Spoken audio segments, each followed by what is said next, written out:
मथुरेचा राजा उग्रसेन आणि त्याचा पुत्र कंस स्वतःच्या पित्याला बंदिस्त करून हे मथुरेचे राजा किती आनंदात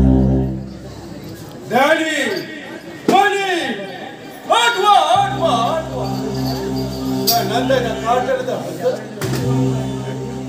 घर का तो नंदाला काट्या माझ्या हाती सापडला असता तर त्याला घर फिरवून त्या शिळेवर आपटला असता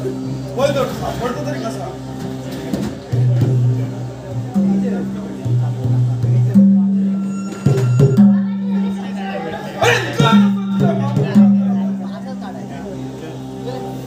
कृष्णा अरे एवढी घमंड भरी नव्हे म्हणे महामंत्र्याचारी साष्टांग नमस्कार अरे लहान वाटायला पाहिजे तुला अरे काय म्हणे तुम्ही माझ्या मामा आणि मी तुला वाचा अरे कृष्णा लहान थोडी मोठा घ्यान घेऊ नको अरे काय म्हणे तो घास पाणी बरोबर लगेच खाली जातो कृष्णा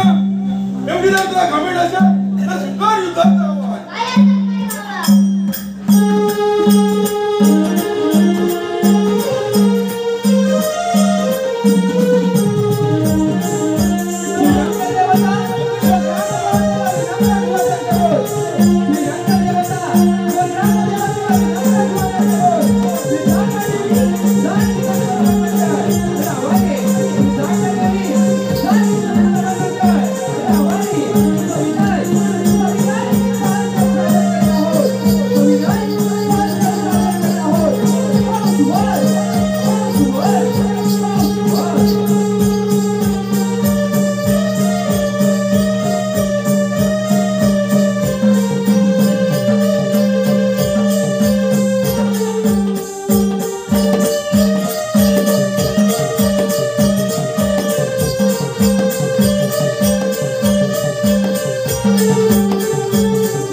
Thank you.